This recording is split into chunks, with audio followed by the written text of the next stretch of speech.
살아계신 하나님, 저희들이 하나님을 예배하고 하나님의 은혜를 경험할 수 있는 기회를 주시니 감사합니다. 추수감사 주일 예배를 드리면서 우리에게 하실 말씀을 받기를 원하는 사람들에게 말씀하여 주옵소서.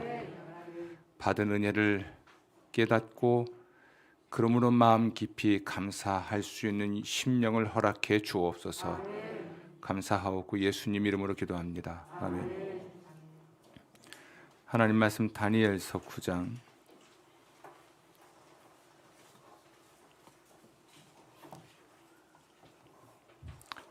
다니엘서 9장 9절부터 15절입니다.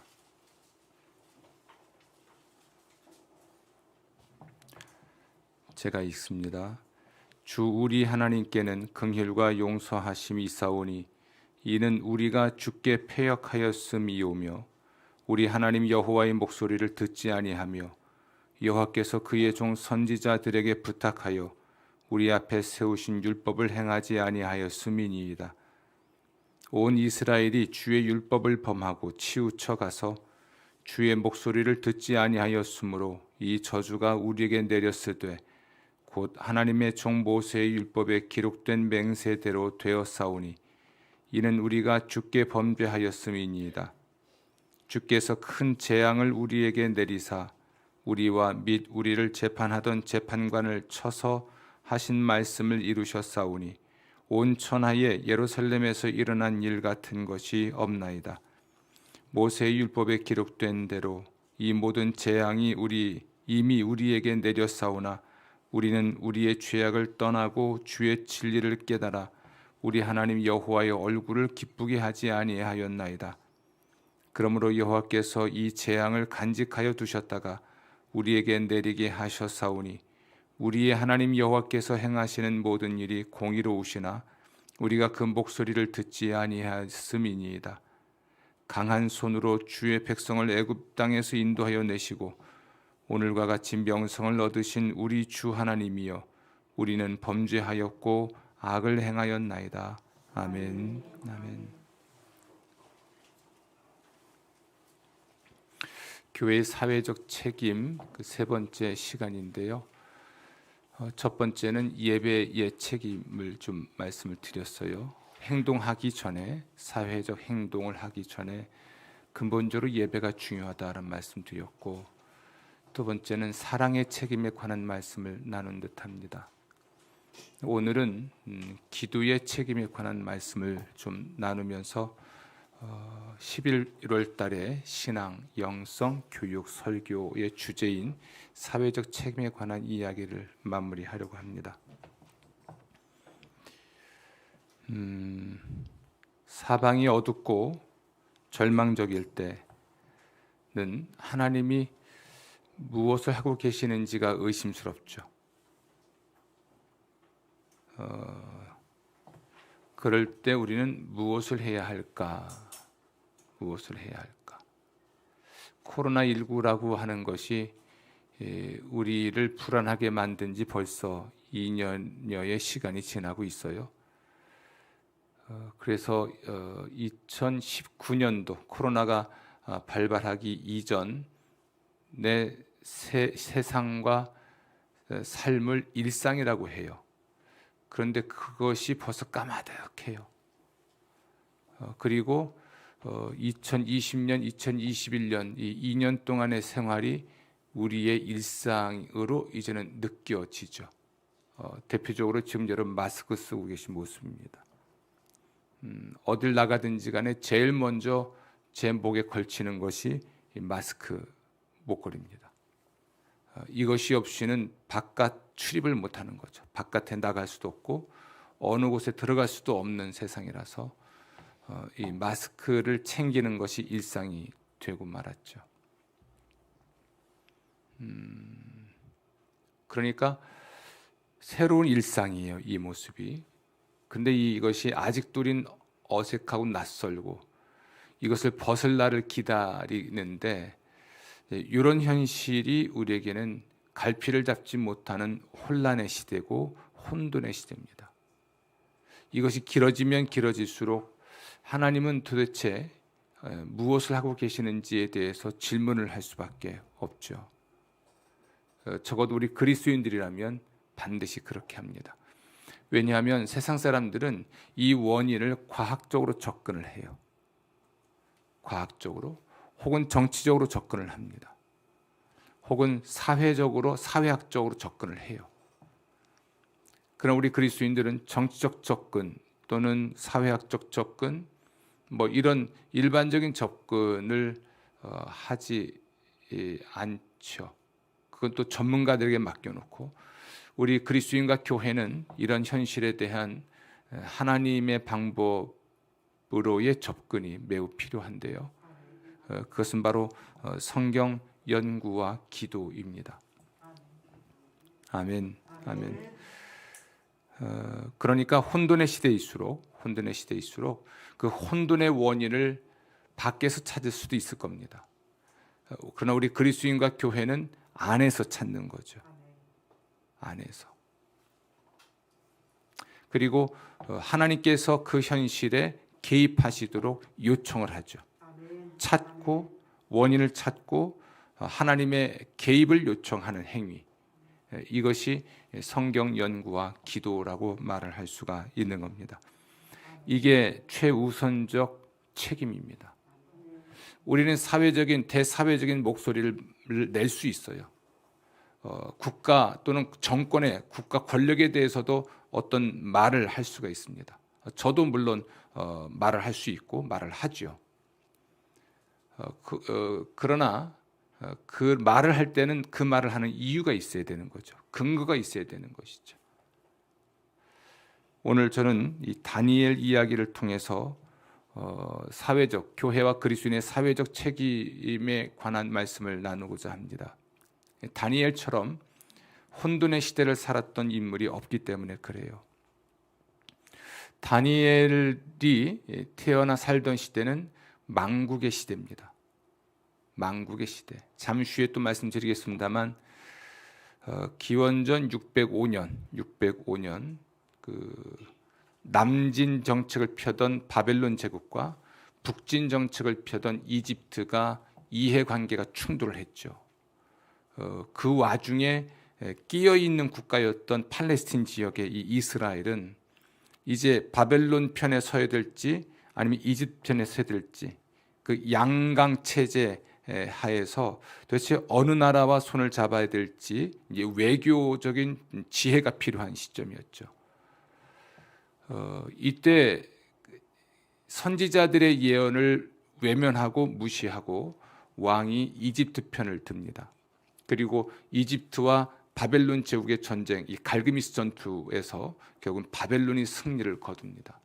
자연스럽게 이스라엘은 바벨론 제국의 속국이 돼버리고, 그리고 드디어 기원전 586년에 바벨론에 의해서 멸망을 하게 되죠. 이런 시대, 우리나라 말하면 미국과 중국 또는 일본, 그 열강의 틈바구니에 끼어서 외교의 지혜가 필요한 나라잖아요. 근데 이스라엘도 그랬습니다. 이때는 지도자의 판단이 굉장히 중요한 거예요.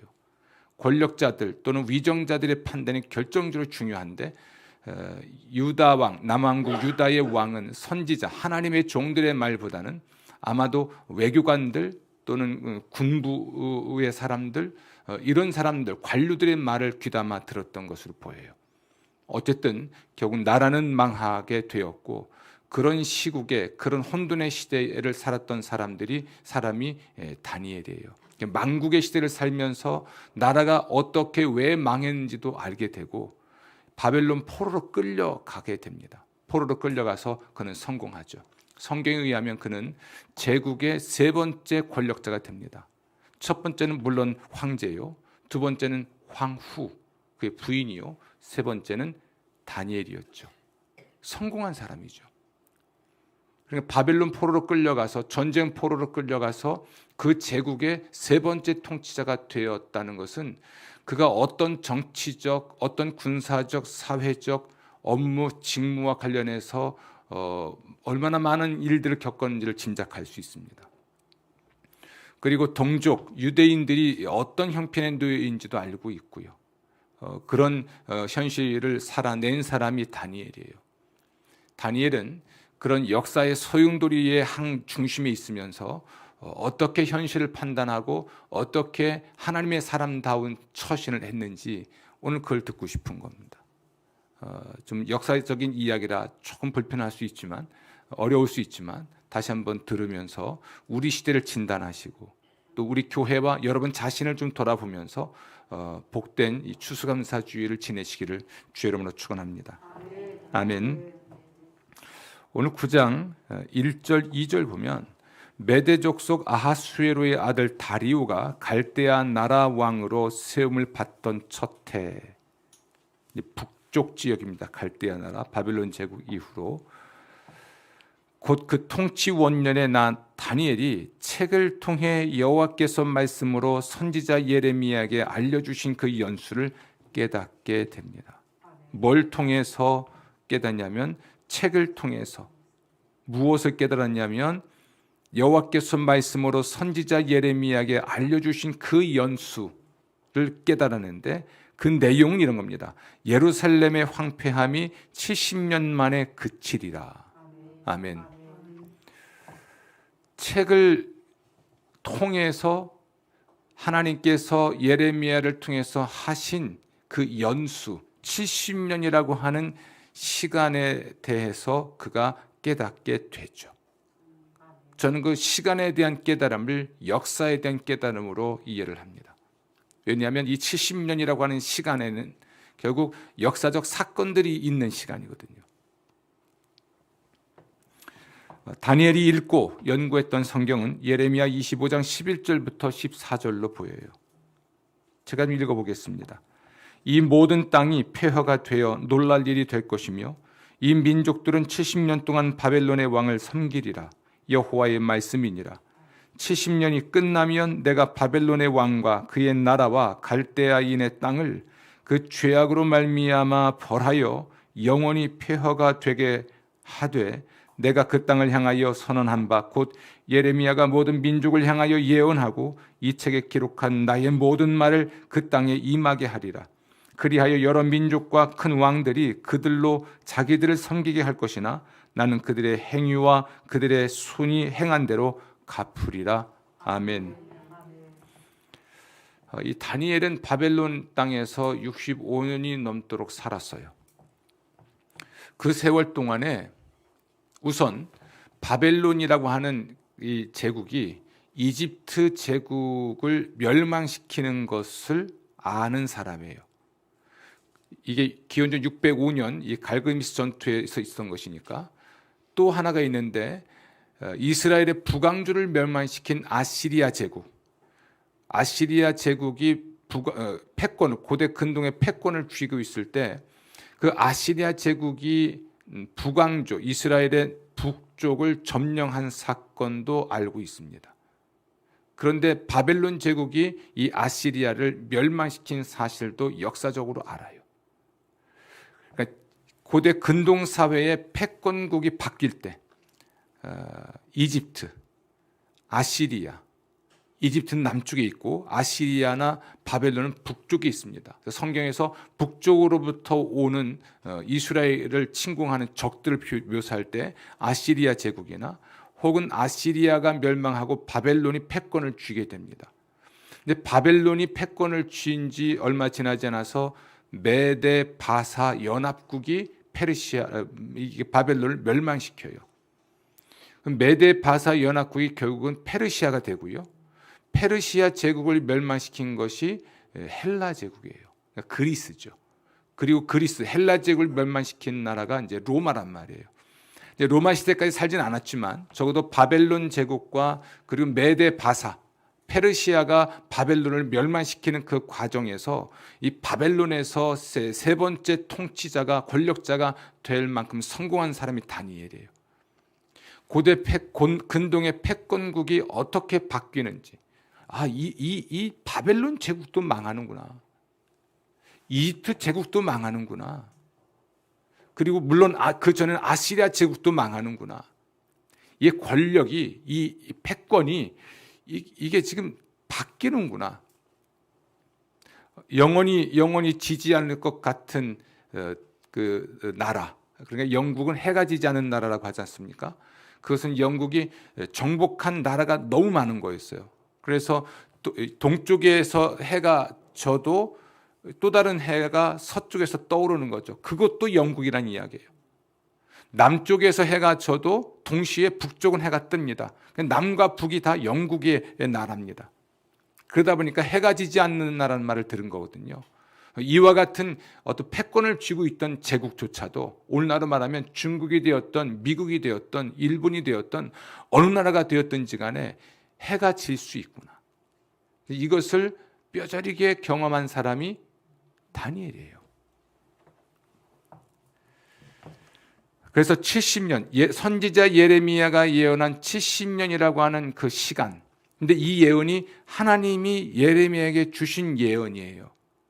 여기서 넌지시 다니엘은 이렇게 말하는 거죠. 역사의 주인이 하나님이신 것이죠. 바벨론이 멸망할 때 포로로 끌려갔던 유대인들이 70년 만에 본국으로 돌아오는 것, 이것을 가능케 하시는 분이 하나님이신 거죠.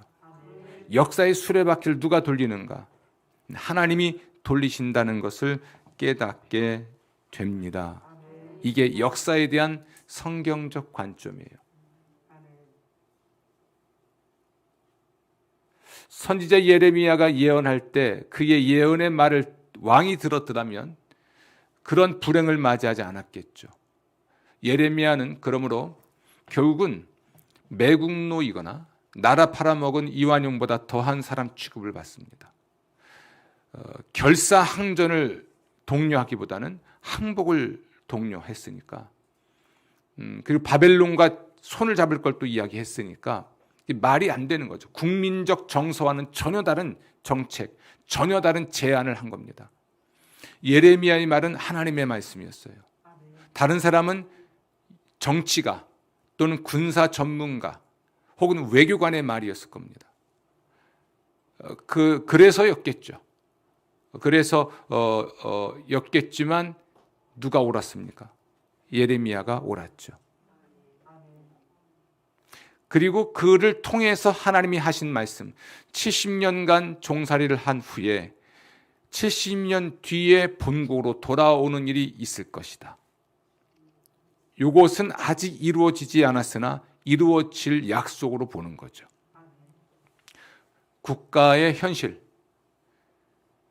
자기가 살고 있는 그 국가는 물론이고 자기의 민족의 현실에 대한 관점, 왜 우리 민족이, 우리나라가 이렇게 되었는가에 관한 것은 물론이고, 그리고 지금의 패권국에 대한 미래에 대한 어떤 관점, 그걸 해석해내는 능력, 이것이 성경 연구를 통해서 깨닫게 된 진리가 되어버리는 것이죠.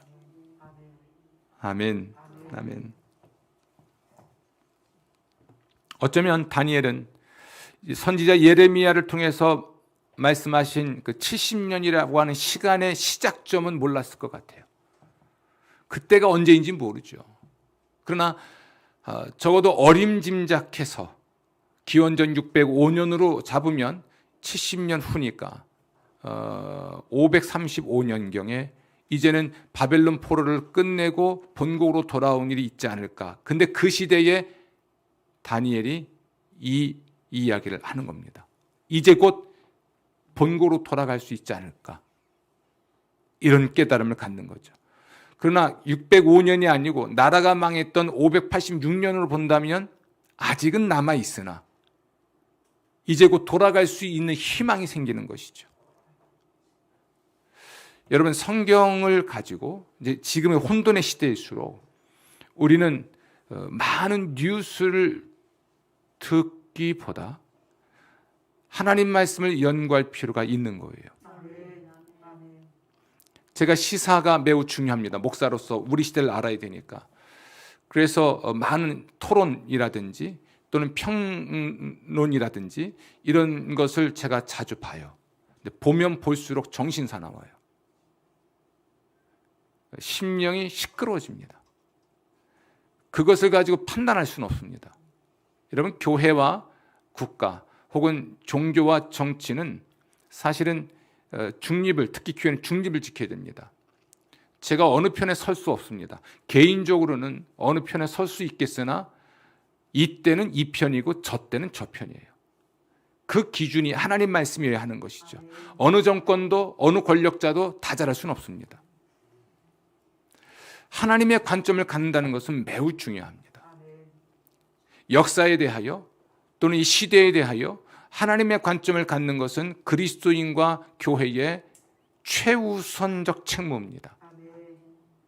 야당의 관점이거나 여당의 관점이 아니에요.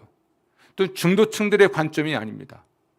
교회와 그리스도인은 중도도 아니고 좌파도 아니고 우파도 아닙니다. 하나님의 관점을 유지하고 시대를 살아내야 돼요. 그러면 지금의 역사에 대한, 이 시대에 대한 하나님의 관점은 어떻게 얻을 수 있을까요? 깊고 철저한 성경 연구입니다. 예레미야가 깨달았던 것처럼 그는 세속 권력자입니다.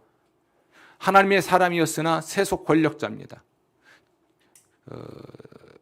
그러니까 정치적 술수가 난무하는 그 세상, 그 세계 속에서 정말 기적같이 살아갔고 또 살아났고 권력을 손에 쥔 사람이었죠.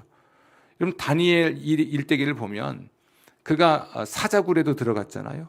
그렇죠? 사자굴에 던져지기도 했습니다. 풀무불에 들어갔던 그의 세 친구들 이야기도 알고 있지 않습니까? 그 얼마나 치열하게 살았는지. 신앙 또는 종교적인 문제 외에는 어떤 행정적 과오가 없었음에도 불구하고 그들의 정적들이 다니엘을 제거하려고 했지 않습니까? 그런 시간들을 견뎌낸 사람이에요. 그가 다니엘의 바벨론 제국이 되었던 망국, 망해버린 그들의 고국에 대한 이야기든 또는 이방 민족에 관한 것이든 아니면 민족, 동족에 관한 것이든 그 역사적 현실에 대한 역사 인식, 이것은 철저하게 성경 연구를 통해서 형성되었고 그 성경의 눈으로 바벨론 제국도 보았고 고국도 보았고 유대인도 보았고 이방인도 보았고 자기 자신도 보았습니다. 우리는 혼돈의 시대일수록 깊고 철저한 성경 연구를 통해서 이 시대에 대한 역사에 대한 하나님의 관점을 가질 필요가 있습니다. 이게 우리 그리스도인과 교회가 정말 최우선적으로 가져야 될 사회적 책임이에요. 그렇지 않으면 야당이 이야기하면 야당 이야기대로 가고요. 여당이 이야기하면 여당 이야기대로 갑니다. 그리고 중도파들의 이야기에 의하면 그대로 가버리죠. 말쟁이가 나오면 말쟁이의 말에 현혹됩니다. 선동가가 나오면 선동가의 말에 현혹되죠. 우리가 이 시대를 어떻게 사는 것이 그리스도인으로 살아가고 사회적 또 정치적 또는 국가적 책무를 다할 수 있을까? 깊고 철저한 성경 연구를 통해 시대에 대한 역사에 대한 하나님의 관점을 키우십시오. 그리고 그것을 토대로 우리는 행동해야 할 것입니다. 아멘. 이것은 매우 의미 있는 접근인데요. 예수님께서 예루살렘의 멸망을 예고하신 일이 있습니다. 그것이 마태복음 24장에 나오잖아요. 그때 제자들이 묻습니다. 언제 이런 일이 있겠으며 그리고 그때는 어떤 징조가 있겠습니까? 이 두 가지 질문을 해요. 예수님께서는 때는 모르겠다. 그러나 징조는 있을 것이다. 그리고 그 징조를 장황하게 말씀하신 다음에 당부하시기를 이 징조를 보고 때를 짐작해라 라고 말씀하십니다. 이게 무화과 나무의 비유입니다. 잎이 무성해지면 여름이 가까운 줄 알지 않겠느냐. 그러니까 무화과 나무를 보면 현상을 보면 때를 짐작하지 않겠느냐. 마찬가지다. 마지막 때의 징조를 보고 그 징조를 보고 때를 짐작하고 살아야 된다. 근데 징조는 역사 속에서 일어나지 않습니까? 대표적으로 보면 전쟁, 역사적인 사건이죠. 국가와 국가 간에 벌어지는 전쟁, 한 국가 안에 민족과 민족 간에 일어난 내전, 이런 전쟁과 다툼에 대한 소식, 기근, 이 기근은 국지적인 기근이 아니라 전 세계적인 기근입니다. 기근과 반대되는 것이 홍수일 수 있을까요? 혹은 한재, 추위일 수 있을까요? 기근, 이건 자연재해와 같은 것이죠. 거기다 덧붙여진 것이 지진입니다. 이 또한 전 세계적인 것이죠. 전쟁과 기근과 지진, 그리고 전염병, 이런 것들이 역사 속에서 벌어지는 거지 않습니까? 그래서 역사를 이해해야 해요. 다니엘은 자기 민족의 역사를 이해한 사람이에요. 역사를 모르는 민족은 우둔합니다. 역사를 모르는 민족은 실수와 실패를 반복하죠. 그래서 역사를 아는 게 매우 중요해요. 예수님께서는 마지막 때가 언제 올 것인지, 이스라엘의 멸망을 토대로 마지막 때 예수님이 세상에 다시 오신 그 세상 끝날에 관한 징조를 말씀하셨는데, 징조를 보고 때를 알아라, 분별해라. 그리고 그 시대를 살라고 말씀하셨으니까 우리는 철저하게 온전하게 역사를 알아야 돼요. 우리 대한민국 사람들은 한국의 역사를 알아야 돼요. 역사의 흐름, 과거부터 현대에 이르기까지. 이건 시사이기도 하고 역사이기도 하죠. 그리고 정사를 알아야 돼요. 야사 말고. 야사도 있습니다. 야사 중에는 쓸만한 것도 있지만 그것은 꾸며낸 이야기도 많거든요. 정사를 알아야 됩니다. 제대로 알아야 되는 것이죠. 역사를 알고 역사의식이 있어야 됩니다. 이 시대에 대한 문제점을 알고 문제의식을 가져야 되죠. 그리고 그 역사에 대한 이해와 역사의식을 하나님의 눈으로 볼 수 있는 능력을 키워야 됩니다. 우리 민족의 역사를 하나님의 눈으로 보는, 성경의 눈으로 보는 것이죠. 개인적으로 본다면 내 개인의 생애를 돌아보고 내 개인의 생애에서 벌어진 수없이 많은 사건들, 사고들, 의미 있었던 일들 살펴볼 필요가 있죠. 이거 알아야 돼요. 내 인생을 살펴볼 수 있어야 되고 알아야 됩니다. 바르게 알아야 돼요. 내 짐작대로, 내 생각대로, 내 상처로 바라보는 내 인생이 아니라 있는 그대로, 팩트 그대로를 알아야 돼요. 바르게 알고 이것에 대해서, 이것의 의미에 대해서는 하나님의 눈을 가져야 합니다. 우리는 역사를 알고 역사의식을 갖는 것은 물론이지만 그것만 알고서는 그리스도인으로 교회로서 사회적 책임을 다할 수 있는 게 아니에요. 오늘 추수감사주일이에요. 한 해를 돌아봅니다. 얼마나 많은 일이 있었습니까? 개인적으로나 국가적으로 참 많은 일이 있었습니다. 그 모든 것에 대하여 살펴보되 하나님의 눈으로 살펴볼 수 있는 역량을 키워내야 됩니다. 그래야 감사가 나와요. 그래야 기도가 나와요. 예수님이 말씀하신 마지막 때의 징조, 왜 예수님은 때와 시각을 말씀하시지 않고 징조를 말씀하셨는지는 모르겠습니다. 그러나 적어도 우리는 역사를 읽어낼 수 있어야 하고 우리의 삶을 읽어낼 수 있는 역량을 키워야 합니다. 그리고 그것을 분석하고 또는 종합하고 평가하고 그리고 판단해서 행동으로 옮겨야 되는데, 그것을 위해서 매우 중요하고 결정적으로 중요한 것이 성경 연구입니다. 깊고 철저하게. 좀 외람된 말씀이지만 가끔은 이런 생각을 할 때가 있습니다. 제 앞에서 교회 역사를 이야기하고 제 앞에서 성경을 이야기합니다. 아는 걸 이야기하는 거죠. 물론 틀리지 않을 수도 있습니다. 그러면서 이제 저하고 역사 논쟁 또는 성경 논쟁을 차라리 하자면 좋겠는데 그것도 아닙니다. 그래서 가끔 생각해 봅니다.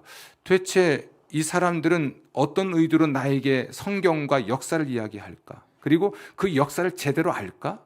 그 성경을 제대로 알고 이야기하는 걸까? 아니면 어디서 들은 이야기일까? 여러분 인터넷 뒤지면요 무지하게 많은 얘기가 나옵니다.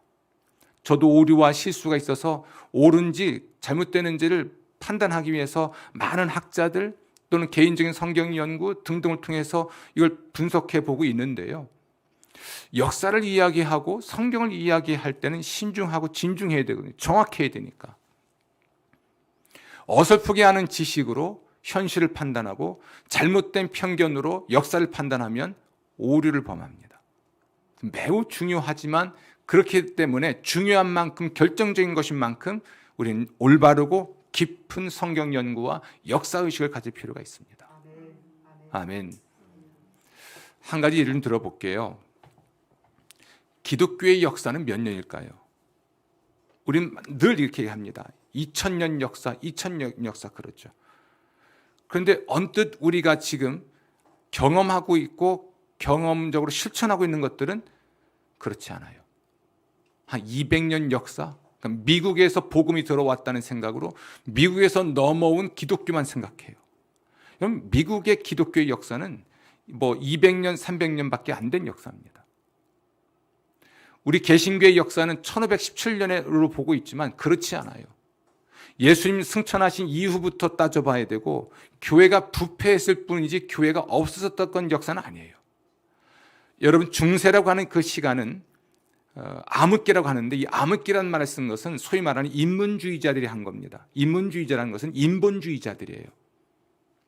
인간의 이성보다는 신앙과 체험을 강조했기 때문에 이성적으로 어두웠던 시대라고 말을 하지만, 또 이 중세기보다 이성적으로 발달하고 그리고 신학과 신앙이 발달하고 교회가 확장되고 확산된 역사도 없습니다.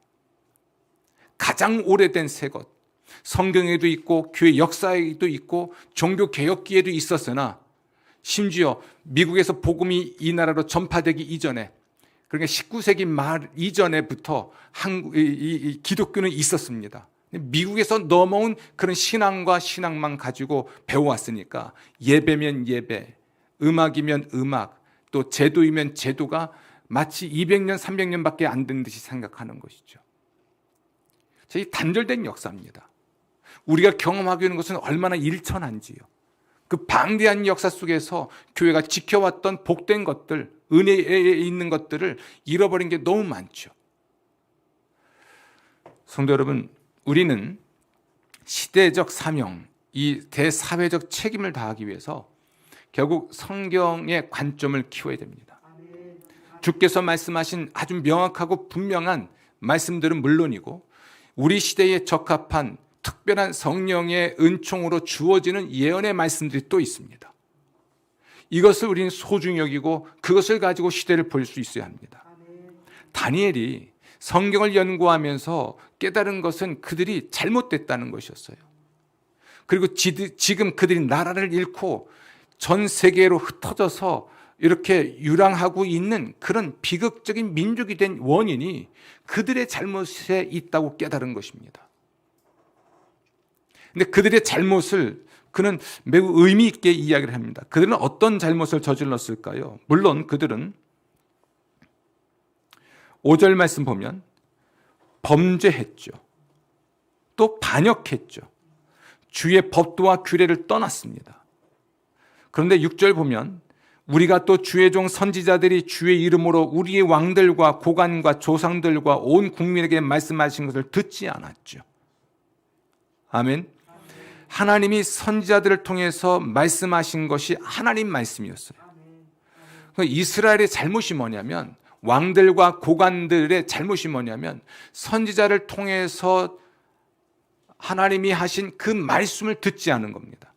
그리고 그들의 정치적, 외교적, 군사적 경험치를 토대로 또는 분석을 통해서 어떤 것 도출된 결론만 쫓아간 것이죠.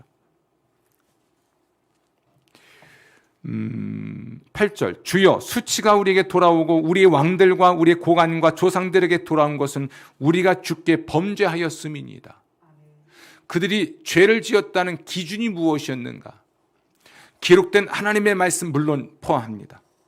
그리고 그 시대를 향하여 성경을 토대로 주셨던 선지자들의 말, 그 말을 그들은 외면한 것이죠. 듣지 않았습니다. 그래서 그들은 그것을 범죄했다라고 표현하는 겁니다. 10절, 우리 하나님 여호와의 목소리를 듣지 아니하며 여호와께서 그의 종 선지자들에게 부탁하여 우리 앞에 세우신 율법을 행하지 아니하였음이니이다. 우리가 의미 있게 봐야 될 것은 여호와의 목소리를 듣지 않았다는 표현인데요. 이스라엘 백성들은 여호와의 목소리를 어떻게 들었을까요? 초자연적으로 환청처럼 들었을까요? 아닙니다. 선지자들을 통하여 말씀하셨습니다. 선지자들의 음성이 하나님의 음성이었습니다. 이걸 듣지 않은 것이죠. 우리 시대로 말한다면 선지자들과 사도들의 글로 표현되는 성경, 이 성경의 음성을 듣지 않는 거예요. 그리고 성경을 설교하여 우리 시대에 선포하는 그 말씀을 듣지 않는 것이죠. 외면하는 것입니다. 그래서 그들은 그것을 범죄했다 표현하는 것이고, 그것 때문에 그들이 잘못되었고 그러므로 그들에게는 재앙이 내렸다라고 다니엘은 알게 됐습니다. 다니엘은 성경 연구를 통해서 역사를 돌아보고 그리고 조망하고 그리고 자신들의 문제를 발견합니다.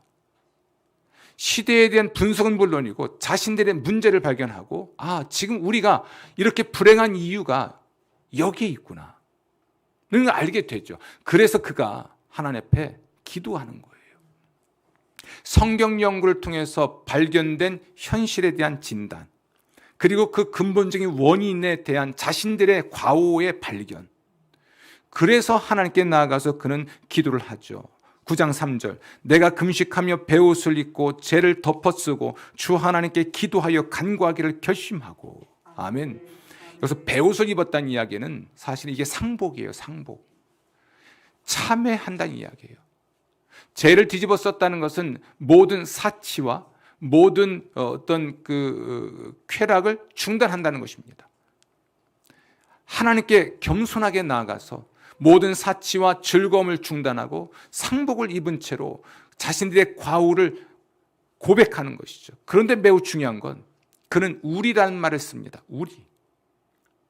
그리고 이 민족의 불행의 원인이 과거 그들의 조상들의 죄 때문이라는 것을 인정해요. 그런데 그들 탓으로 돌리지 않아요. 우리란 말을 씀으로써 자기를 포함시킵니다. 기원전 605년 갈그미스 전투에서 바벨론의 승리, 이건 사실은 국제적으로 있는 사건이잖아요. 예를 들어 볼게요. 중국과 미국이 전쟁에서 미국이 승리했다, 뭐 이런 겁니다. 예를 들면 일본과 중국이 전쟁을 해서 중국이 이겼다, 뭐 중일 전쟁, 아니면 일본이 이겼다, 뭐 이런 역사적 사건들입니다. 이제 이런 역사적 사건들이 있을 때에 그 사건들의 그 현실을 분석하고 판단한 후에 그 영향이 고스란히 자기 민족에게 찾아온 그 현실이 왜 그랬는지를 보는 거죠. 그리고 그 앞에서 겸손하게 기도하는 거예요. 그래서 베옷을 입는 것이죠. 놀랍지 않습니까? 다니엘은 남의 탓하지 않아요. 조상 탓하지 않습니다. 정권 탓하지 않습니다. 그리고 그들의 죄악을 정확하게 이야기합니다. 권력자들의 죄악이 무엇인지, 조상들의 죄악이 무엇인지 정확하게 이야기해요. 침묵하지 않습니다. 그리고 그 속에 자기를 포함시키죠. 내 탓이고 우리 탓입니다. 나라가 엉망이 된 이유는 내 탓이고 우리 탓입니다. 우리 민족이 나라를 잃고 이렇게 바벨론 포로로 끌려와서 비참하게 성경에 나와 있는 대로 수치를 겪는 이유는 내 탓이고 우리 탓입니다. 조상 탓이고 내 탓입니다. 기도합니다. 그 어느 때보다도 교회는 하나님의 관점을 유지한 채, 그러나 시대를 탓하고 권력자를 탓하지 않고 내 탓이요 우리 탓이요 하고 가슴을 칠 때입니다. 그럴 수 있는, 그것의 토대가 될 수 있는 이유가 있어야 되잖아요. 그 이유가 성경 연구입니다. 하나님 말씀을 그 어느 때보다 많이 들어야 돼요. 깊이 들어야 되고 정확하게 들어야 됩니다. 하나님의 관점을 키워야 되니까요. 그리고 그 말씀으로 나 자신과 우리의 가족과 교회와 민족과 시대와 역사를 조망하고, 그리고 무엇이 잘못되었는지를 발견하고 철저히 회개하고 돌이켜야 됩니다. 이 작업이 수행되지 않으면, 이것을 우리가 하지 않으면 이 민족은 희망이 없어요. 역사의 수레바퀴는 누가 돌립니까? 다니엘이 선지자 예레미야 서를 통해서 깨달은 그 70년이라는 그 세월, 70년의 비밀, 이것은 역사의 비밀이에요. 이것은 곧 하나님이 예언자를 통해서 주신 말씀이니까 결국 역사의 수레바퀴를 누가 돌리는지에 대한 것 아니겠습니까? 사실 다니엘이 봤던 거대한 신상에 대한 환상도 그 중에 하나입니다. 다니엘이 해석한 것이죠.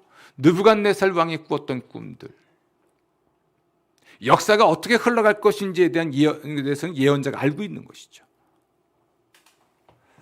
그래서 여러분, 이 시대를 살아가면서 대사회적 책임을 다하기 위해서 결정적으로 중요한 것이 깊고 정확한 성경 연구와 그 성경이 주시는 말씀대로 또 성경을 설교하는 설교자를 통해서 선포되는 그 예언적인 말씀들에 대하여 순종하고 따라가는 것입니다. 그것을 토대로 현실을 진단하고 그리고 통해 자복하는, 내 탓입니다, 우리 탓입니다 하고 교회와 그리스도인들이 죄를 뒤집어 쓰고 그리고 베옷을 입고 금식하며 기도해야 될 때입니다. 불안에 떨고 있을 때가 아니에요. 염려만 쌓아갈 때가 아닙니다. 염려와 불안에 사로잡혀서 한 걸음도 내딛지 못하는 그런 시대가 아니에요. 하나님 말씀을 듣고 그것을 토대로 회개하고 그리고 문 밖으로 나가서 사람들에게 하나님의 말씀을 대언해야 될 때가 이 시대입니다. 그럴 수 있기를 주 여러분을 축원합니다. 다니엘이 성경 연구를 통해서 깨달은 것은 단순한 역사에 대한 이해만이 아닙니다. 현실에 대한 진단만이 아니에요. 그가 발견한 건 바로 하나님 그분이었습니다. 성경 연구의 백미는 역사와 현실에 대한 진단이 아니에요. 그 역사를 움직이는 하나님이 어떤 분인가라는 겁니다. 여러분, 다니엘은 적어도 세 가지를 발견합니다. 다니엘서 9장 읽어보면 세 가지를. 하나는 하나님의 공의입니다. 하나님이 공의로우시기 때문에 범죄한 그 백성에게 재앙을 내리십니다. 그리고 하나님이 공의로우시기 때문에 하나님의 백성들을 포로로 잡아가 핍박했던 열국에 대해서도 심판하십니다. 하나님의 공의는 하나님 백성을 향한 것만이 아니에요. 하나님의 백성을 박해하는 권력자들에 대한 것도 하나님의 공의에 포함됩니다. 하나님의 공의는 이런 겁니다. 죄에 대하여 벌을 주는 게 하나님의 공의입니다. 그래서 이것이 다니엘의 희망이 되기도 하죠. 바벨론 포로로 끌려온 그것은 하나님 백성의 죄에 대한 하나님의 공의로운 심판이에요. 그러나 바벨론 포로의 포로 생활을 끝내고 70년 포로 생활을 끝내고 본국으로 돌아갈 수 있게 되는 것은 하나님 백성들을 핍박한 열국의 죄에 대한 하나님의 공의로운 심판이죠. 하나님의 공의가 하나님 백성들에게 희망이 되는 겁니다. 그래서 그는 말하기를 하나님의 공의로우심 때문에 우리가 지금 이 수치를 경험하고 있으나 이제 그 공의를 근거로 하여 열국을 심판하시고 우리를 본고로 돌이키소서라고 기도할 수 있는 겁니다. 아멘. 하나님의 공의가 우리는 단지 두려운 것만이 아닙니다. 우리의 적을 하나님이 심판하실 것에 대한 확신이 되기 때문에 희망이 될 수도 있는 것이죠. 두 번째는 다니엘이 발견한 그 하나님은 하나님은 그 인자하심입니다. 9장 4절에 나와 있습니다. 크시고 두려워할 주 하나님, 주를 사랑하고 주의 계명을 지키는 자를 위하여 언약을 지키시고 그에게 인자를 베푸시는 이요. 이 하나님의 인자하심 때문에 하나님의 용서와 회복을 간구할 수 있었습니다. 다니엘은 성경 연구를 통해서 역사를 보게 됐고 그 역사를 움직이는 하나님을 발견했는데 그분은 공의로우신 분이다. 그러나 또한 동시에 그분은 인자하신 분이다. 그러므로 회개하고 돌이키면 용서하시고 상한 땅을 고치실 것이다. 본고로 돌아갈 것이고 고국에 돌아가서 다시 과거의 영광을 누리게 될 것이다. 아멘. 이것을 깨달았죠. 그래서 그는 하나님의 말씀에 견주어 자신의 죄를, 민족의 죄악을 발견하고 주 앞에 회개할 용기를 얻은 겁니다. 주님은 긍휼의 하나님이신지라, 인자의 하나님이신지라, 회개하고 주 앞에서 회개하고 돌이키면 용서하시고 회복하신다는 것을 그는 확신했던 것이죠. 자기를 포함하여 조상들의 죄까지 철저히 회개할 뿐 아니라 하나님을 알게 되고 믿게 된 까닭에, 하나님의 공의와 하나님의 긍휼을 믿는 까닭에 하나님 앞에 통해 자복하고 회복을 요청할 수 있었던 것입니다. 그리고 마지막 하나는 하나님의 주권과 능력입니다. 아멘. 7절 말씀 보면 주여 공의는 주께로 돌아가고 수치는 우리 얼굴로 돌아왔다. 하나님의 공의에 대한 이야기이죠. 그러나 9절 주 우리 하나님께는 긍휼과 용서하심이 있사오니 이는 우리가 주께 패역하였음이오며 그러면서 주님의 용서를 구하는 사람이 되죠. 결국 그들이 고국으로 돌아갈 수 있는 중요한 근거 하나가 그의 기도 속에 등장합니다. 15절. 강한 손으로 주의 백성을 애굽 땅에서 인도하여 내시고 오늘과 같이 명성을 얻으신 우리 주 하나님이여. 여러분, 이스라엘 민족은 이집트를 탈출한 게 아니에요. 탈출했다는 이야기는 그들의 힘으로 이루었다는 이야기거든요. 그들은 이집트에서 구원받은 겁니다. 그 당시 이집트의 노예살이를 살던 그 시대, 하나님이 이스라엘 민족을 이집트에서 구출해 내시는 그 시대의 패권국이 이집트예요. 그들이 이집트 종살이 노예살이를 400년 합니다. 야곱의 때에 내려가서 400년 넘게 그곳에 살아요. 거대한 민족을 이루었던 그들이 이집트에서 구원받았을 때, 또는 하나님이 그들을 이집트에서 구원해 내셨을 때, 그때 패권국이 이집트인데 어떻게 감히 그 나라로부터 독립할 수 있었겠습니까? 그 종살이 노예살이를 어떻게 벗어날 수 있었겠습니까? 우린 출애굽기를 통해서 알고 있어요. 하나님이 그 능력으로 그들을 구원해 내신 것을. 꼭 10가지는 아니었겠지만 적어도 애굽 땅의 10가지 재앙을 통해서 그 당시의 패권국의 권력자 바로를 위협하시고 그들과 싸우신 후에 자기 백성을 광야로 이끌어내시지 않습니까? 이게 하나님의 주권이죠. 하나님의 능력입니다. 여러분, 하나님에 대한 호칭이 다니엘에게 있어서 변화가 찾아옵니다. 10절 보면 여호와란 말이 나오죠. 그런데 12절 보면 주라는 표현이 등장합니다. 11절도 주의 율법, 주의 목소리가 등장하죠. 그러니까 이 다니엘은 하나님은 언약을 지키시는 분으로서 여호와일 수 있겠으나, 스스로 계신 분으로서 또한 여호와이시겠으나, 세상을 통치하고 또 자신의 능력으로 구원해 내시는 분임을 인지한 것이죠. 이 주라는 표현이 그렇습니다. 이게 아도나이란 말입니다. 그러니까 이 다니엘은 성경 연구를 통해서 하나님을 알게 됐는데 그분의 공의, 그분의 사랑도 알게 됐고 그분의 주권적 통치와 능력을 알게 된 것이죠. 그것을 근거로 하나님께서는 바벨론도 멸망시키셨듯이, 혹은 메대 바사를 멸망시키시듯이, 좀 더 긴 역사를 본다면 페르시아를 멸망시키시고 헬라 제국을 멸망시키시고 로마를 멸망시키시듯이, 지금으로 말하면 미국이든 중국이든 세계 초강대국을 멸망시키실 분도 하나님이신데요. 이런 주님의 주권적 통치와 능력에 대한 믿음이 생긴 것이죠. 그래서 그는 예레미야를 통해서 예언하신 70년의 그 세월이 드디어 끝날 때가 되었고, 그러므로 하나님이 자기 백성을 강대국의 손에서 구출해 내서 본국으로 돌이킬 수 있다고 믿은 겁니다. 아멘. 더 놀라운 건 여러분, 이런 주권적 통치와 능력을 행하시는 그 하나님과 그 백성과의 관계입니다. 이 말씀을 읽으면서 깜짝 놀란 표현들이 나오는 것을 보고 참 감사했습니다. 이 다니엘서 9장은 하나님께 대한 감사가 전혀 보이지 않는 듯이 보입니다. 그러나 곳곳에서 그 하나님께 대한 감사가 보입니다. 대표적인 것이 방금 읽었던 하나님께서 이스라엘을 구원해 내신, 이집트에서 구원해 내신 사건이에요. 그 사건을 토대로 다니엘은 감사를 드리고 있는 것입니다. 그리고 그 능력과 그 주권을 가지고 긴 역사 동안 한 번도 이 백성을 포기하지 않았다는 것도 아는 것이죠. 이게 감사의 내용일 것입니다. 무엇을 감사할 수 있을까? 또 하나님의 사랑과 주권적 통치가 어떻게 보일까? 그 저를 감동시켰던 일들은 무엇일까? 우선 17절 말씀 보세요.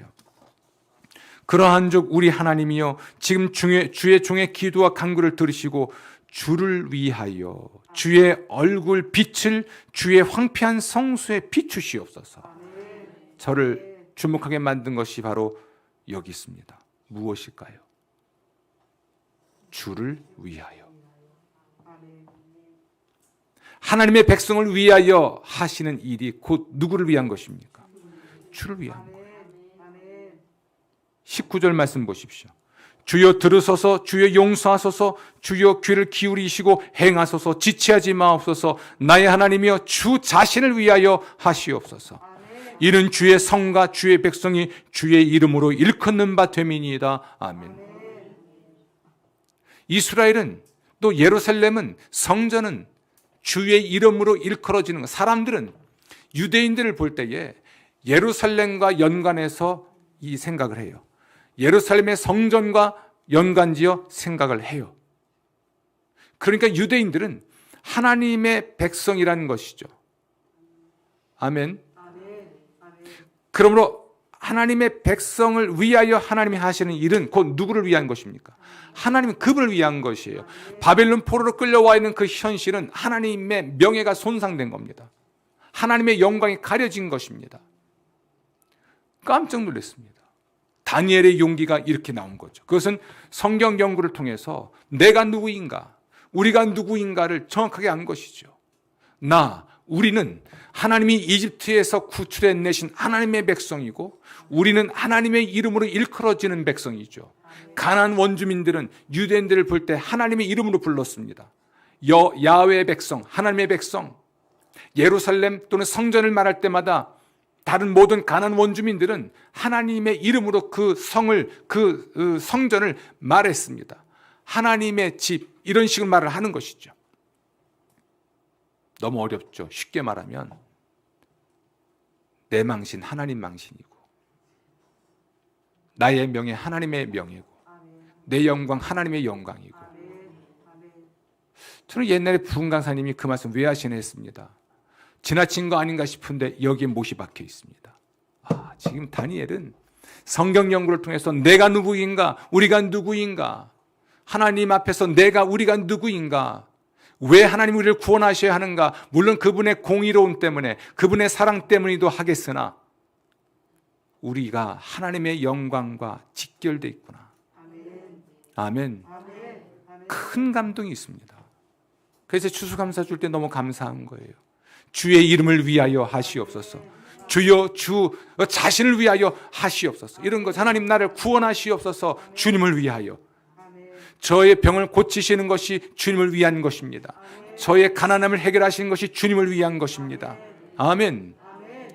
이 감격을 가지고, 감동을 가지고 용기를 내서 주 앞에 나가 죄를 뒤집어 쓰고 베옷을 입고 금식하며 기도하는 겁니다. 하나님, 맞습니다. 우리가 이렇게 수치스럽고 저주를 당하고 온 세계로 흩어져서 망신살이한 것은 우리의 죄 때문입니다. 나의 죄 때문입니다. 우리의 잘못 때문입니다. 공의는 하나님께 돌아가고 수치는 우리에게 돌아오는 것이 맞습니다. 그러나 하나님은 인자하신 분입니다. 긍휼이 풍성하신 분입니다. 회개하면 용서하시고 회복시키는 분 아닙니까? 더군다나 그렇게 하실 수 있지 않습니까? 우리 조상들을 이집트에서 구출해내신 것처럼 하실 수 있지 않습니까? 그리고 더군다나 우리가 누굽니까? 내가 누굽니까? 주의 이름으로 일컬어지는 자 아닙니까? 우리가 주님의 영광이 아닙니까? 우리가 주님의 명예 아닙니까? 그러므로 주님을 위하여 하시옵소서. 주님을 위하여 이 일을 하시옵소서. 구원해 주십시오. 감사하죠. 오늘 추수감사주일이에요. 다니엘의 관점을 가지십시오. 여러분 개인에 대해서 철저한 성경 연구와 온전한 성경 연구를 통해 자기를 보십시오. 여러분 인생을 진단하십시오. 그것에 비추어서 철저히 회개하십시오. 용서하실 것입니다. 주님의 주권과 능력을 믿으십시오. 다스리시고 구원해내실 것입니다. 희망을 가지고 살아가십시오.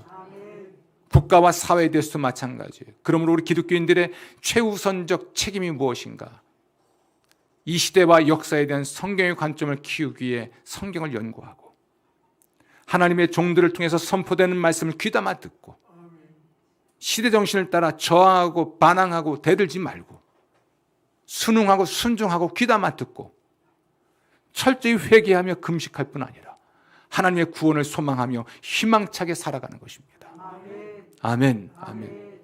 그래야 이 세상도 변화돼요. 그 어느 때보다 우리는 하나님 말씀에 깊이 참여해야 하고 우리 교회와 그리스도인들이 먼저 회개하고 내 탓이요 우리 탓이요 해야 하고 하나님 그분의 공의와 사랑과 능력과 주권과 권능을 근거로 하나님의 구원을 간구할 때입니다. 여러분에게 하나님의 복이 임하시기를 주의 이름으로 축원합니다. 기도하겠습니다. 주여 오늘 저희들에게 다니엘의 생애를 통해서 우리의 사회적 책임에 최우선 해야 될 일이 무엇인지 알게 하시니 감사합니다. 성경 연구하겠습니다. 깨닫고 기도하겠습니다. 그리고 무엇보다 하나님의 주권과 능력을 믿고 하나님의 구원을 희망하겠습니다. 절망하거나 포기하지 않고 용기 있게 힘 있게 살아가겠습니다. 주여, 주를 위하여 그리하시옵소서. 주님 자신을 위하여 우리를 구원하시고 우리를 축복하옵소서. 이 땅을 고치시고 교회들을 새롭게 하시고 다시 부흥을 주시옵소서. 감사하고 예수님 이름으로 기도합니다.